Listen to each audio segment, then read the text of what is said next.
and all he done for me. My soul cries, hallelujah, hallelujah. I thank God for saving me. Woo!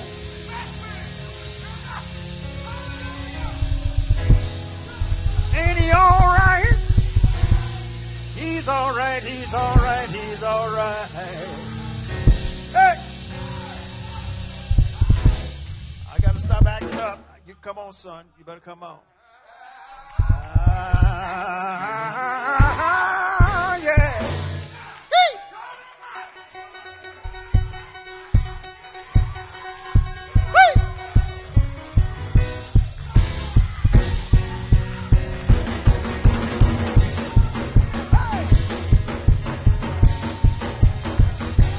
Go, Sarah.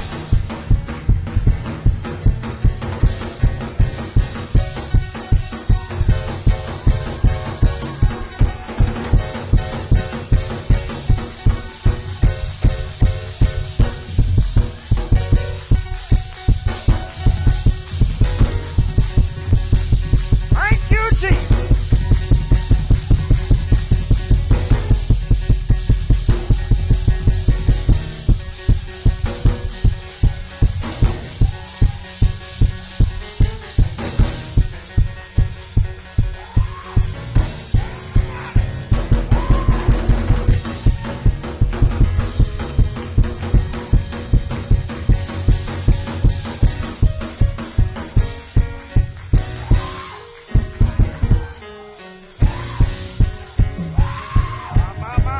My.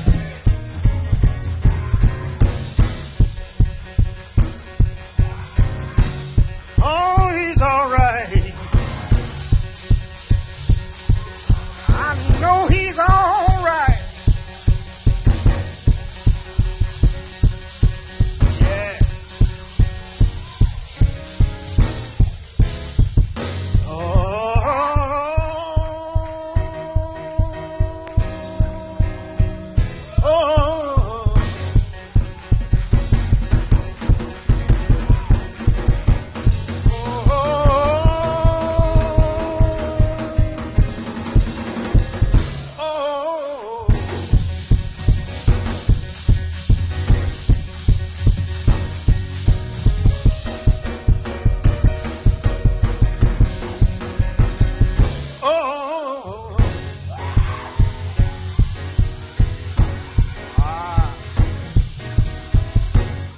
Praise God.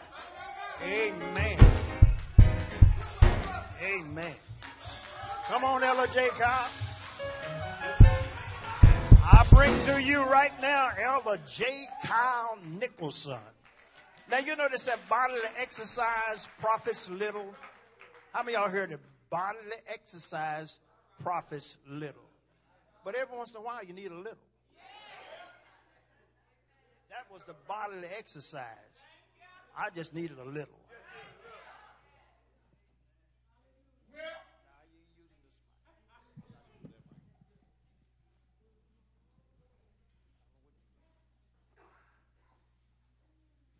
But Ella J. Kyle Nicholson is coming right now.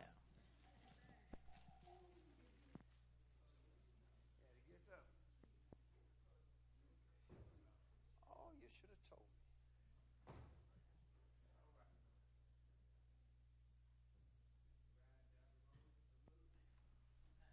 Let's give Jesus a great big hand of praise all over this house. I'm excited to be here, and I'm excited to be a part of what's going on here with the Church Growth, Development, and New Works Department of the Virginia 4th Jurisdiction. I think that this is a wonderful start to something amazing that God is doing in our jurisdiction. I think we ought to give God a great big hand of praise, because we're getting healthy churches. We're not working on growing churches. We're working on making our churches healthy. And I'm sure you shepherds have heard by now that if your church is healthy, it will grow. And that starts with us. So I'm excited to be here today. Honor to the prelate of the Virginia 4th Jurisdiction in his absence, Bishop G. Wesley Hardy. He was here with us last night and preached a powerful word. I hope that you were here and you received. We thank God for him. He had to get back to Chesapeake. We thank God for the state supervisor who is a resident here in the Virginia 4th, but also in the RSD, and for the chairman of the Church Growth and Development and New Works for the Virginia 4th Jurisdiction, Superintendent Administrative Assistant Alfred Nicholson. Let's praise our God for our chairman today. Come on, you can do better than that. Right about there, Bishop Willis would say, burn some flesh. Let's burn some flesh for our leader. Amen. We praise God for Bishop Joe Chase, Greater Jamaica, to Administrative Assistant Dan White, to all of the pastors and leaders and superintendents, and to the chairman of our pastors and elders, our great chairman, Dr. Don General. We're excited about being here today. I'm encouraged to be here today and to see so many of this wonderful crowd. Y'all must have swam in or boated in or whatever it was. You did not let the flood stop you. And we know that we had some casualties as far as attendance because of the flood, but you pressed on, and I believe that you've been blessed because of that. We thank God for the district pastors who have been so supportive this week and have consented to let their district conference be transformed into something of this magnitude on a Saturday, and we're just excited. I don't want to be before you long because I smell chicken, macaroni and cheese, and church punch, church tea. Now, you can't get church tea but one place. When you taste it, you'll know you can't get this but nowhere but church. Nowhere but church. So we're talking about today bridging the gap. We're dealing with bridging the gap between the senior leaders and emerging leaders. Is there a slide for this? Are we doing slides? Okay. So, but everybody has. Okay, good. So you can scratch as you will. I entitled this Understanding the Times and Knowing What to Do, but specifically about bridging the gap. And when I say it's understanding the times and knowing what to do, what I'm really saying is this. If you remember the children of Issachar, anybody remember the children of Issachar? And how everyone lined up when it was time to go to battle, and that there was Benjaminites, and that they were from all different types of the tribes, and they all had talents and they all had abilities, but they were great numbers. And I don't have time to go through the text, but you would find that whenever anyone had a specific talent or they came from a specific tribe, their numbers were normally great. There were thousands and 10,000s from different tribes. And when they got to the tribe of Issachar, the tribe of Issachar's talent was that they understood the times and knew what to do. That's what they were here for. They were here to understand what was going on at the moment and what they were supposed to do about it. The interesting thing that you'll find out in that same text is that there were only 250 of them. So right now, you already know that there's going to be a small percentage of people who will understand what's going on today and will know what to do about it. Nudge your neighbor and tell them you're in the number today. So we're talking about bridging the gap, and this is no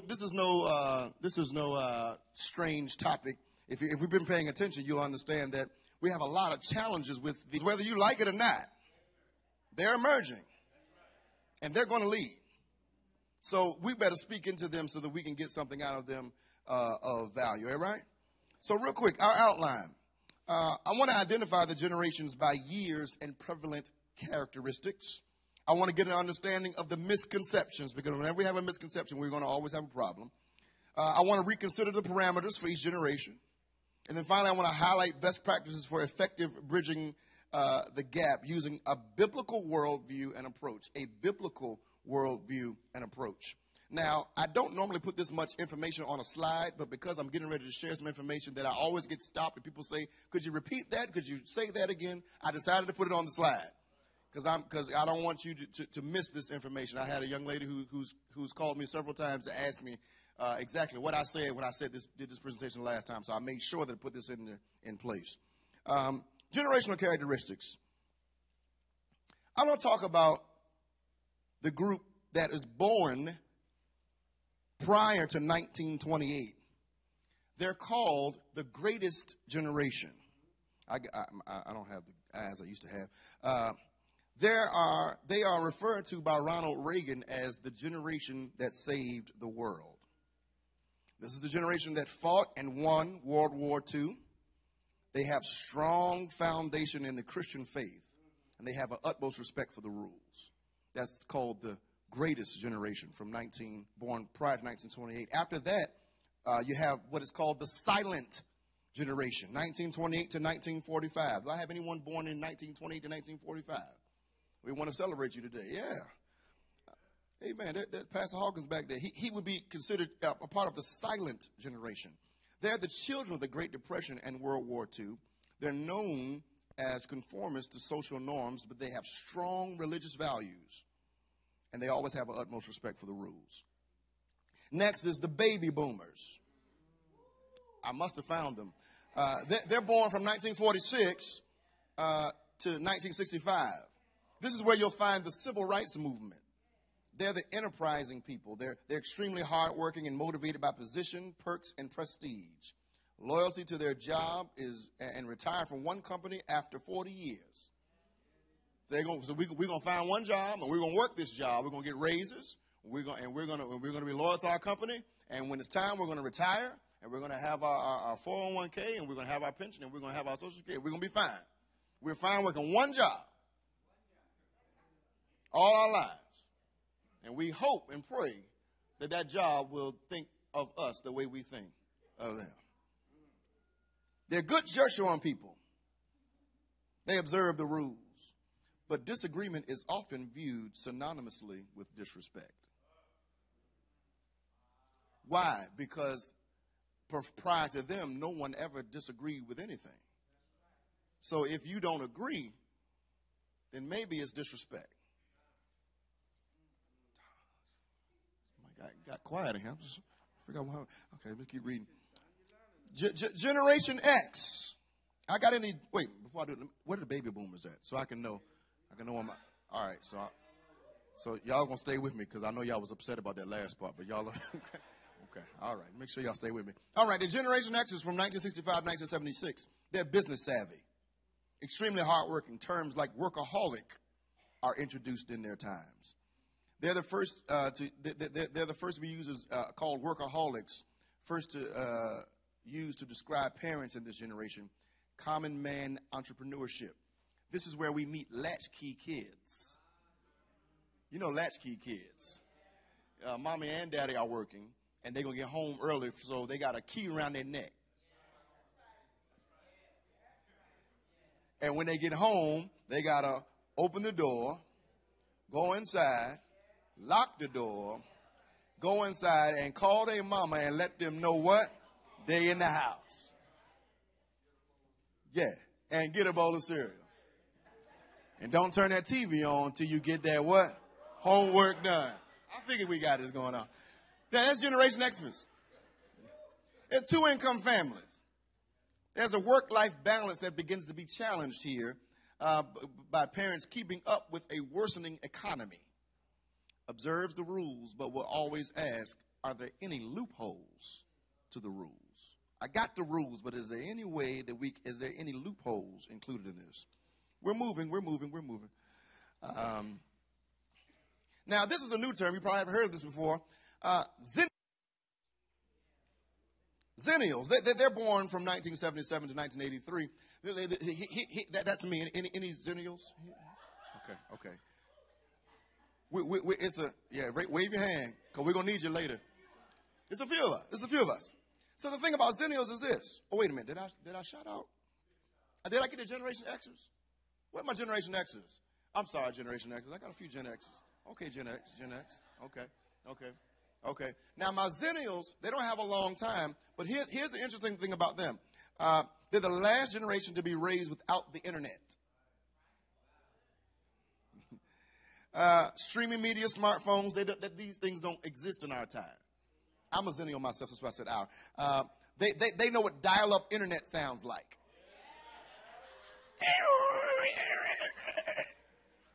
You've got mail. They know what dial-up internet. They can use the Dewey Decimal System. Angel looked at me like, what? is they know about the World Book Encyclopedia. Yeah. Single family homes start to emerge in our times, though. And we're gauged by the Cosby Show and different world. Not the Cosby we got now, the Cosby we had back then. Because didn't none of us see that coming. We didn't see that coming. Here's how we do. We have loyalty with exceptions. We'll be loyal if, and we'll fill in the blank. Mostly that has to be reciprocity, though. You loyal to me, I'm loyal to you. Okay? We're always observant of the rules, but we may not always follow them. Okay? We're only born from 1977 to 1983. It doesn't take us a while. We're zennials. In other words, we're half Gen X and we're half millennial. So they call us zennial. You got us? Zennial. Huh? No, it's a real word. It's a real word. It's a real terminology. And it only takes us 5 years. And the reason why, I'm going to tell you why we're so important, because we're the link to this next generation, the millennials / Generation Y. Bless the Lord, oh my soul. And there's loyalty to, watch this, self-interest, seizing the opportunity, they're well-studied, experienced, limited, interest in personal development, very observant of trends that have been successful and those which have failed. They'll watch both what has been successful and they'll take note of what has not worked. The millennials will study everything that's happened so far and they'll say there has to be a way to improve upon these things. But again, because we don't always agree as a millennial, sometimes that's viewed as disrespect. Yeah, that works a bit better. Interest in capitalizing on lessons from the past. No loyalty to traditions that don't make logical sense. Rachel's not a millennial, but she has one of my favorite statements. She said, just make it make sense. Make it make sense to me. And here's what millennials say. If you can't make this make sense, don't worry about it. Creative entrepreneurship, tendency to capitalize on the benefits of a media-driven society to make profit. Also, a tendency to live in comparison and competition with others based on the media presentation of their life. Question everything.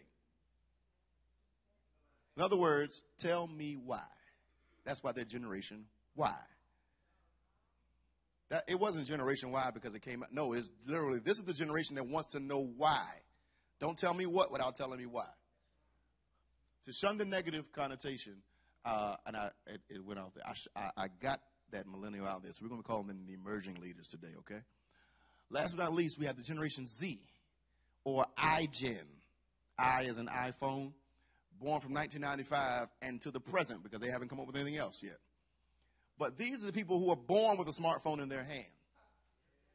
They learn to use iPads and iPhones for their communication and learning. They're less personable because they don't talk to anybody face to face. So their social skills are lacking, but they can be very expressive and bold in their beliefs if you catch them in their right context. So these are the kids that you talk to face to face. They can't tell you anything, but don't try and inbox them, because if they feel like talking to you, they will talk your head off in the inbox with the thumbs.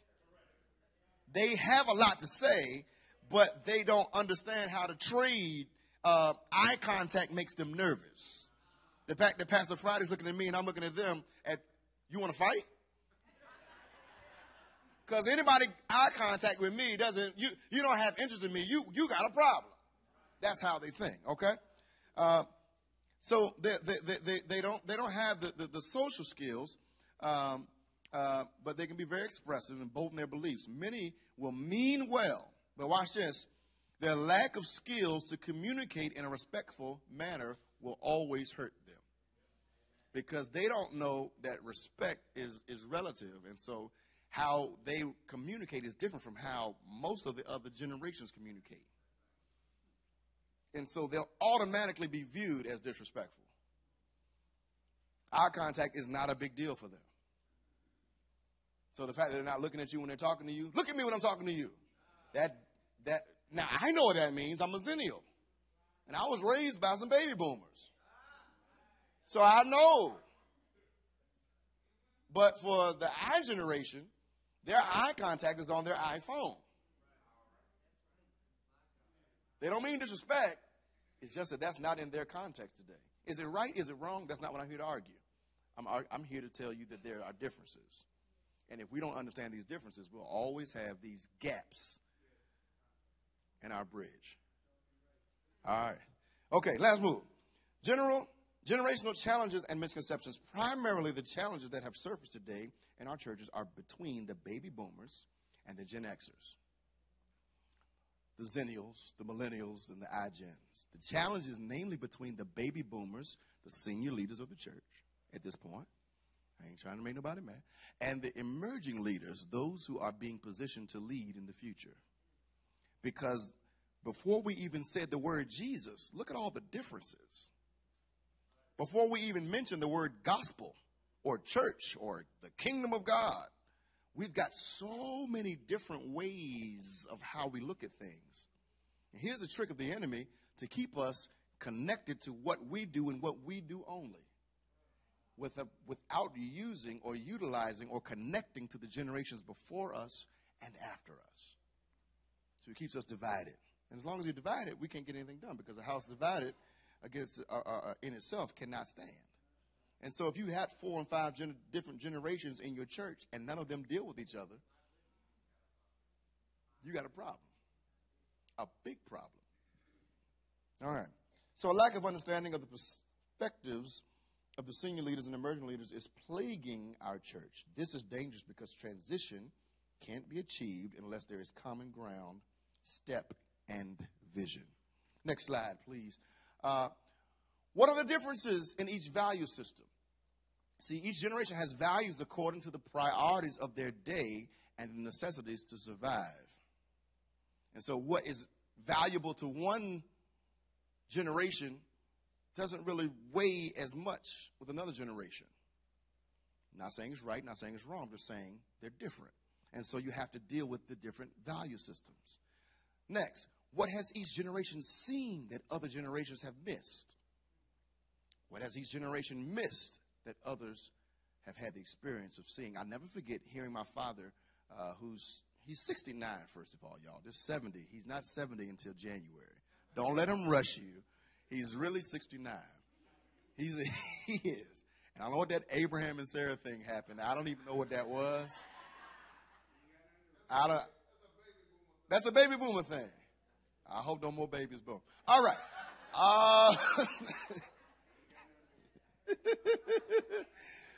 Now, this is where the baby boomers say, stay out of grown folks' business. That's what you do.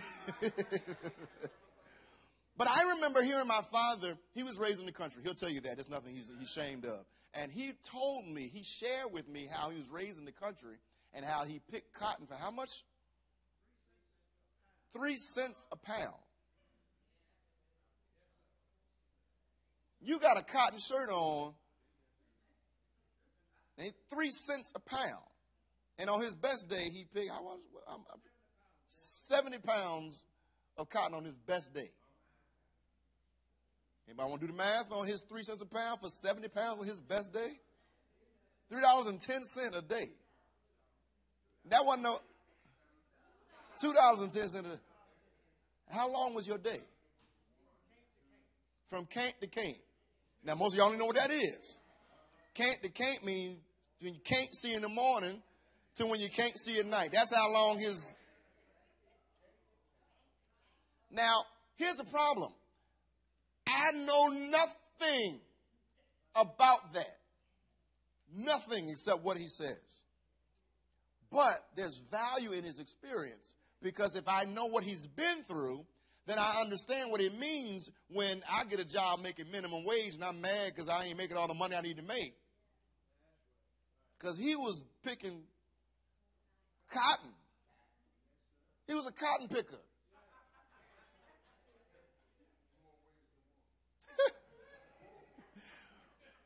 It gets even worse, because he shared with me one time, he said, I remember watching the Klan light crosses in the front yard. He remembers that. is a baby boomer. I don't know nothing about that. We saw that on movies.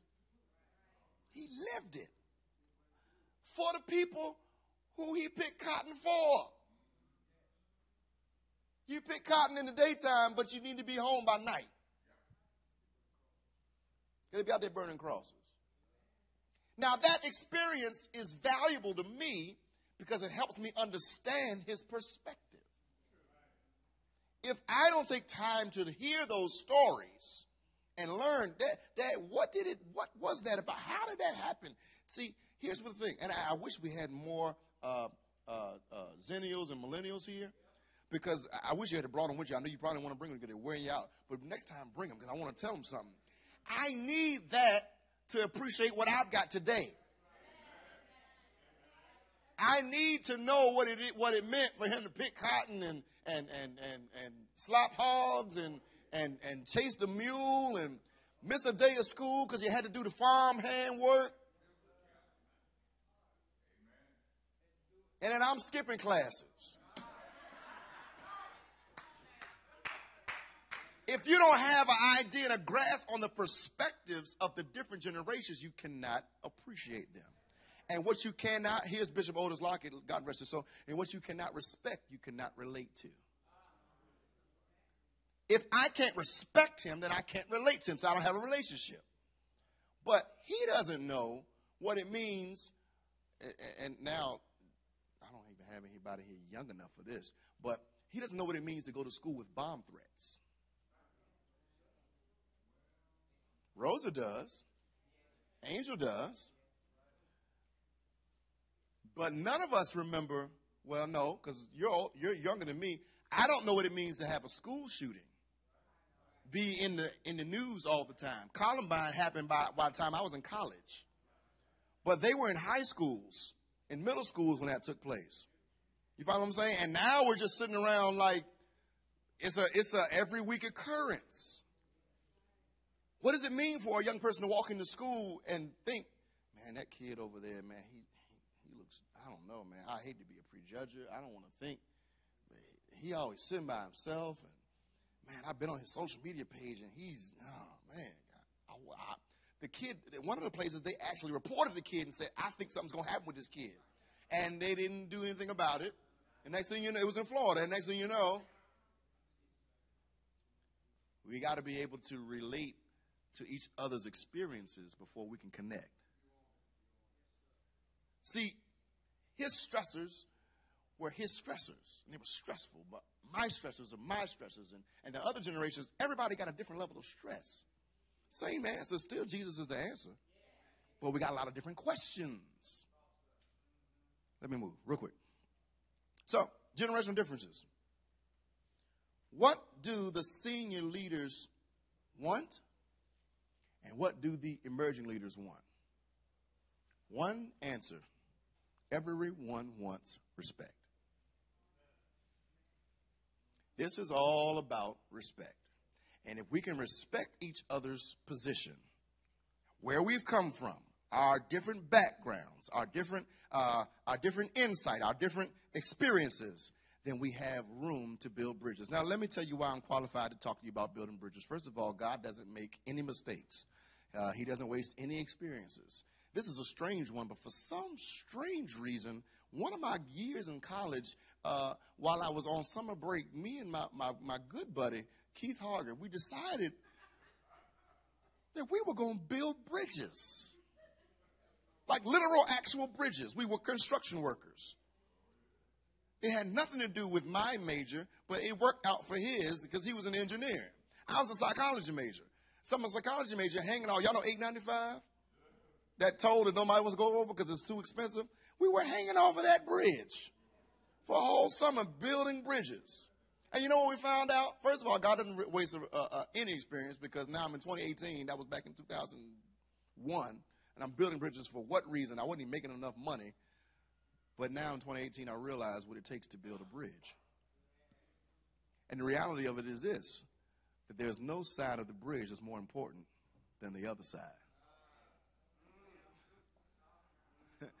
And if this side is so important, that we dig deep into the foundation and put the pillars and the pylons in place, and we have to do the exact same thing here. It really doesn't matter which side of the bridge you're on, because if either one of these sides goes down, it doesn't matter if you're a baby boomer or a millennial or a zennial or whatever other word. If your side of the bridge goes down, everything falls. The construction company doesn't come in and say, well, who built that side of the bridge? That side's falling. And that side, and so these people are great. They get a raise. No, we all get fired.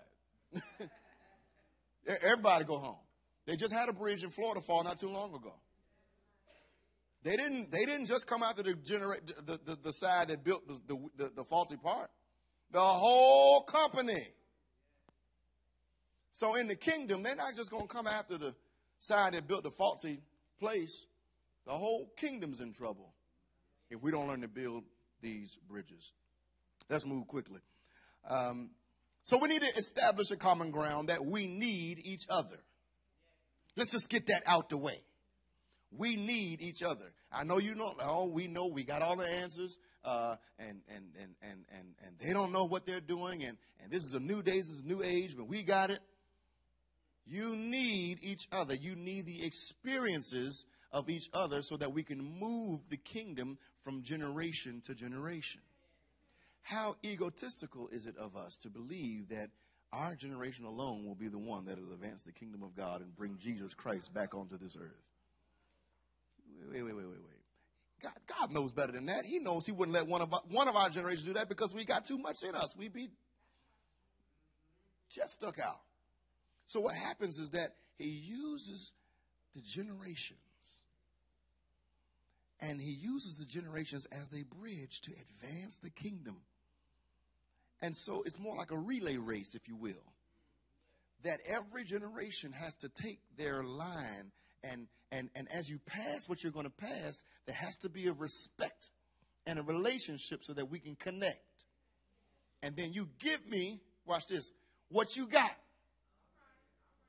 But you got to trust that I'll be back there to catch it. And I got to trust that you'll be up there to give it to me. And the reality is this. We all got to trust that we're going to stay on the same team. Here it is. Teach the emerging leaders to respect the foundation and the work of the forefathers and the predecessors. Here's what Jude 1:3 says. Earnestly contend for the faith that was once delivered to the saints. Earnestly contend for the faith. I'm contending for a faith now that was delivered to generations prior to me. Same faith, but it's now my turn. Not mine alone, because it never works within one generation. We got baby boomers pulling zennials, pulling millennials, pulling iGen, and we're all moving together. If you notice, we didn't bring the youth in today, but we talked about how the youth leaders need to work with the youth. But we're also talking about how this generation has to move and how the senior leaders have to move, because we have to get on the same page. But what happens is this. A lot of times we lose our position, we lose our focus, because every time it's time for a new generation to take their place, we take all of the secrets, we take all of the rights, and we say, you're going to get it on your own. And so we have to start all over again. And maybe it is that we're delaying the coming of Christ because we keep making the generation start over again as opposed to working together. So I'm imploring the seniors, understand that the emerging leaders are the next and invest in them accordingly. Someone said a great teacher never shares all of his secrets. I beg to differ. If the senior leaders are interested in the success of the leaders of the futures, they must pour into the emerging leader now. But if you're going to be an emerging leader, you have to be in place to receive what is being poured. It's a relationship. The glory of the young man is his strength, And the beauty of the old man is his wisdom. There's a position to be played for everyone. I remember reading about Joshua and Moses, and how Joshua and Moses operate, and how Joshua is in the valley of Ajalon with his sword discomforting the enemy. But Moses is on the mountain with his hands raised. And Moses, while he has his hands raised, the Israelite army is winning. But the moment that his arms drop, they start to lose. And Joshua is still discomforting the enemy with the sword. And what I see is that everyone is playing their position. Now, suppose Joshua said, I'm throwing my sword down. Old man Moses has been up there long enough. I'm going up there to lift my hands.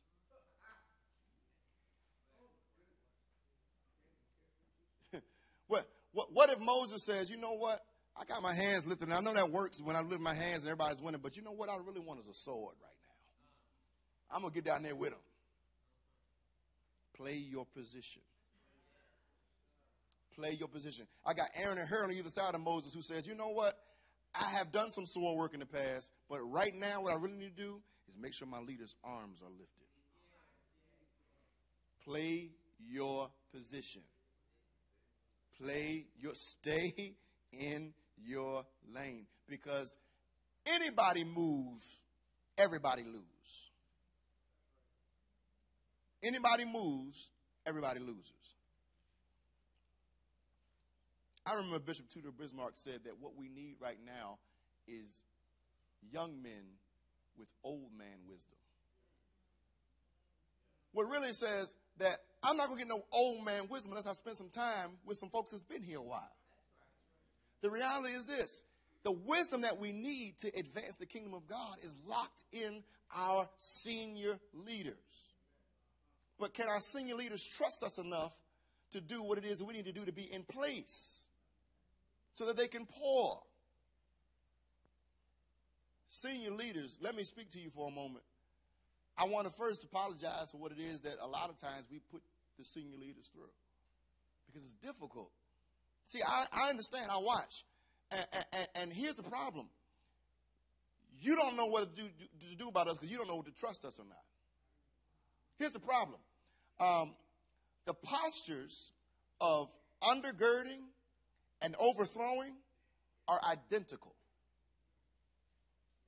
Let me say it again. The postures for undergirding your leader and overthrowing your leader are identical. So what you down there, I don't know, says the senior leader, what are you going to do? Are you going to undergird me?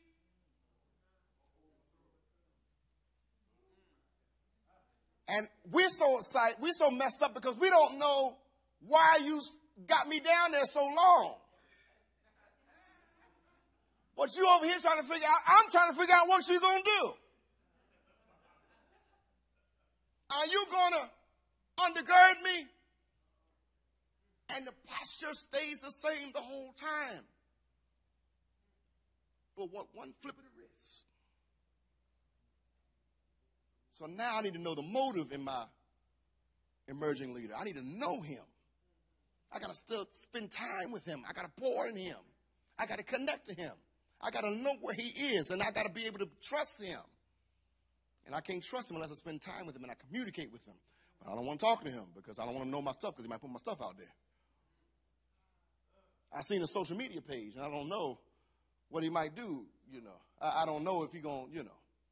I can't show him the parts of me that, you know, I don't want nobody to see, because what if he uses that later to expose me? So you got to keep him there long enough to find out what he's really about. And at the same time, you got to watch as an emerging leader, watching the senior leader, saying, can I be patient enough to earn his trust and be spirit-filled enough to be honest and humble and connect with my leader as opposed to having an ulterior motive? See, this problem with, I understand senior leader. I'm no senior leader, but I can understand just by looking at what you got. See, loyalty means a lot to you. You're getting your baby boomers. So you're loyal to your company. You were loyal to your job. You're loyal to everything because the loyalty is like one of the highest things you can have. But my generation doesn't always look that way. And so the only way you can connect with us is to keep us there long enough and let us connect with you. Let us hear from you, hear from us. But then there's the big thing. Put us in a position where we can be trusted with something that won't break your bank if it goes wrong. I remember when I got back to Gates of Faith from Raleigh. I'd been there for 5 years, and I had a list full of ideas because I had been in another church. I'd been in a few churches. And I said, "Okay, Dad, now that I'm back, I got here's what we're going to do. We got this, that, the other, and this church I went to, and they did this, and there's a church, and they do this, and there's 2 services here, but we do this, and we can choose this, and let's do a dress down Sunday, and let's get some music here, and all this other stuff." And you know what I missed as an emerging leader? I never asked, what's on the table? I came in sweeping everything off the table. I don't know what y'all was doing before I got here, but I got all the answers. What would it mean to a senior leader for an emerging leader to come up and say, "Pastor, what's your vision? And how can I help?" I just softened someone's heart, and I'm not even in your church. What's your vision, and how can I help? But the problem is, we don't see what's on the table. And I may not ever agree with everything that's on the table, but I'll put my hand to it. Now, I put my hand to some stuff. Some of that stuff worked. Some of that stuff no sacred cows in this ministry. Stuff don't work, we can sacrifice it real fast. And now, I'm trusted because I came and found out what was on the table, put my hands to it. Some of it worked, some of it didn't. But I was faithful. Put my hands on some stuff and was faithful. And then I'm entrusted with more. Now he let me chair the whole conference. Thank you. I tried. I prayed. Thank you. I appreciate it. Here's the deal. And I'm closing because we got to go. And I smell macaroni and cheese again. If you really want to understand how this works, you have to take a look at Elisha and Elijah. Elisha and Elijah show you that there's a need here. But Elisha is the one we're more concerned about because Elisha connects himself to Elijah and says, as the Lord liveth, as my soul liveth, I will not leave thee. And Elisha is connected to Elijah, and wherever Elijah goes, he's going another place. And Elisha says, I'm not going to leave you. And they say, well, your master will be taken away from you. He says, I know that. Hold your peace. I'm not going to leave you. And finally, Elijah turns around and says, well, what do you want?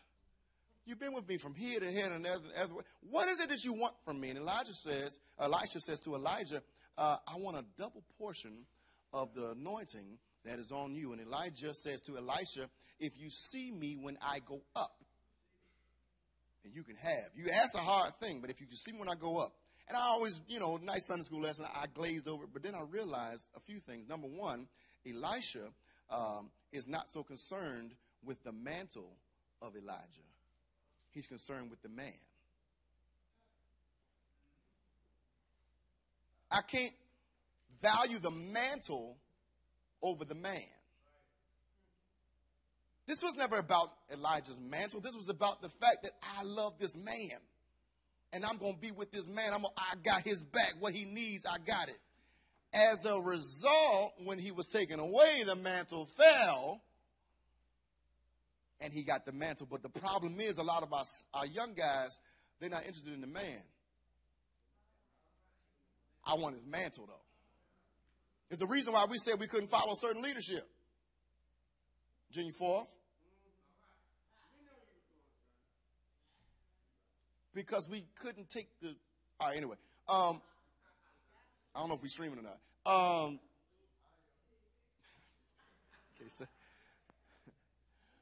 So he's more concerned about the man. And he's decided to connect to the man and get out of the man what he needs. And he serves the man. I will not leave you. But here's the thing that I forget. Elijah, prior to meeting Elisha, is not in a good place. Elijah is depressed and suicidal. Elijah's been eating raven food by the raven and over here by the brook cherry and things. And now he says, man, you know what? I don't even have anybody else. It's just me by myself. I'm all by myself in this ministry. In this prophetic thing that I do in the Israelite times. I'm all by myself. And suddenly, God tells me, first of all, I got 8,000 that haven't even bowed a knee. First of all, let's just get that together. But what you need, Elijah, to give you back that integrity and that value, you need somebody to pour into. So I'm going to send you somebody. Connect with him. Make him your guy. Keep him with you. Keep a bunch of them with you. In the school of the prophets. And so when Elisha and Elijah connect and they're going. And finally Elijah says, you got to make sure that you're going to see me when I go up. Otherwise you can't get the double portion. Elijah and Elisha, here's what the text says. They go on talking. That's the part I always miss. The part that makes this work is not that he saw when he went up. It's that they went on talking. Elijah and Elisha finally found a way to communicate. The Bible doesn't waste words. If it says that they went on talking, it wants us to notice something. That this senior leader has found a time with this emerging leader to share and to pour in to this young guy. And he's pouring into him, And all of a sudden, now this is when the Sunday school lesson kicks back in. And the fiery chariot comes and the whirlwind and whisk Elijah way out to nowhere. And Elisha is watching. And he's yelling, my father, I see. It's not his natural father. Elisha burned his father's stuff up a long time ago before he went with Elijah. They don't even have blood here. But he says, this is my father, and I see what you've been trying to say. What he's really saying is that it's not that I see you when you go up till I can't see no more, but it's because when we were talking, catch this, I heard what you were saying. I saw your vision. And the reason why it was important for me to see you when you went up, he's not saying see me when I go up. He's saying, can you see eye to eye with me? In other words, Elisha, can you see my vision? Can you see my vision? Can you see what I'm doing? Because you want a double portion of what I'm doing, you have to start where I left off. So I'm going to cut your time in half so that you can start where I left off. I'm going to set this up so you don't have to go through the strange stuff I went through, because I'm about to explain all the other stuff that I've been through. And all you got to do is get me when I leave. Can you see eye to eye with your leader? Not face to face. No. Can you see what he sees? You know why my dad trusts me? Because I see what he sees. I didn't always see what he sees. I didn't always see what he sees. But I see what he sees now. What does Elisha do? Elisha goes on and works twice as many miracles just because he asked for it and listened long enough to see what he sees. And it looked like it was going to be short because Elisha messed around and died. And it's like, well, Elijah only got 7 miracles and Elisha had 13. But that's not necessarily the case, because now that's not double, because Elisha's dead now. And lo and behold, there was a war and somebody got killed. And they got his body and threw his body in a grave. And lo and behold, it was the wrong grave to throw it in, because Elisha's bleached bones were in the grave. And the moment the dead man hit the bones of Elisha, he come back out running, because when God says, I'm going to give you double, it doesn't matter. You can die. I'll still give you double. You can die, and my promise, says the Lord, will still be fulfilled. You can expire, and when I said it, that will I do. All because Elisha said, let me see what you see. See, here's what Bishop Otis Lockett said. He says, a good mentor ought to cut your time in half to get to you where you was. You ought to cut my time in half because I don't have to bump my head on everything you bumped your head on. And a good senior leader will say, I don't want you to bump your head on this, son. I don't want you to make this pitfall. No. He make his own mistakes. Why? When we're trying to advance the kingdom of God. It's not necessary. So here it is for all of my, I ain't got a lot of them in here today. A lot of my, you hear some of my zennials and my millennials and these others. Find your leader and see eye to eye with them. Find your leader and find out what their vision is. You know why we're doing church growth development as a conference? Because he had a vision. And I sat there and said, what are you thinking? And I go in his office and just sit there and look at him. What are you thinking? What are you doing? Well, I like this, and I'm just listening. I'm just listening. I'm saying, okay. So what if? Well, I don't think that's going to work. Am I going to get mad and go home and take my ball? No. Okay, what about this? Next thing you know, we put it together and say, wait a minute. What if we do your district conference and connect it to church growth and development? He said, you think that'll work? I think that'll work. Because I see his vision. And he trusts me with his vision. Now, does this have anything to do with nepotism? Absolutely not. I know you say, well, of course, that's a word because that's a son. No. Let me talk to you real quick. I know my time is almost up. But let me talk to you real quick. If you are depending on nepotism or putting your son in place, my blood, and that's the worst. Don't qualify him because he's your blood. Don't do it. I done made somebody mad because you was counting on that. But the devil is a lie.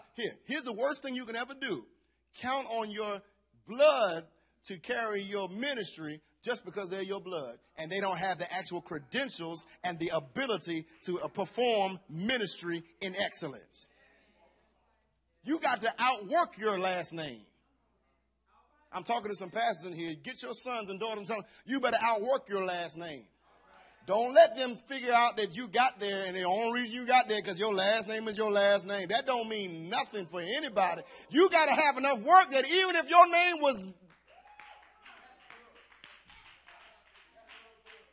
Because the argument will always be the only reason you there because you...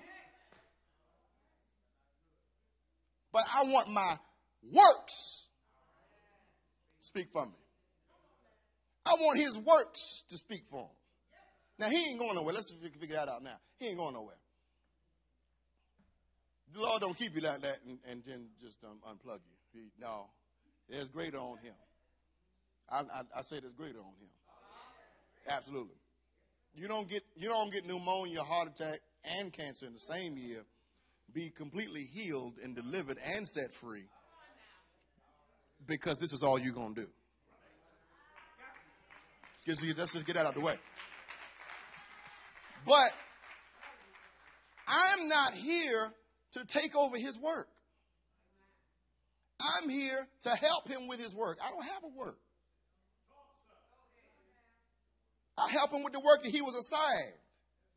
And watch this. Because he makes room for me and Chestnut and McDowell and Thomas and anybody else in here who want to serve. If y'all might not notice by now, there's room in this ministry for anybody and everybody who has a heart for God and a hand to work to put their hand to the plow. You know why? Because we don't need to cut and split and make new works. I know you're the new works chairman, but everything ain't got to be a new work. Some of this don't need to be new work. Some of this needs to be bring your hands in because we got old work that needs. Somebody say, hey, Nicholson, why don't you go past the church? Man, you can start up, man. You can get your launch. I said, why would I do that? And then I launch over on the east side of the city and end up with the same problems he got on the south side of the city. I might as well stay there and help him finish his. I might as well. Ain't no sense in me getting the same set of problems over there. So I can come back and sit in his office and say, now what am I going to do? Let's work together. Let's establish some teams. Let's make something bigger than just the one man in charge. The kingdom is too big for one man to advance it. This gospel is too big for one man. You need to connect to somebody, entrust somebody, Take somebody and communicate with them. Pour into them. Trust them. Trust makes you vulnerable. It does. But the nature of trust is to make you vulnerable. But if you can ever get past that moment of vulnerability, you will have a relationship that will never be broken. I'm trying to build some bridges. Thought I'd stop here today and encourage you to do the same. I jumped off of this page, but the rest of the notes are on here. There's a whole lot here. Know your job, know your role, do it unto the Lord, and we can advance and build this bridge together.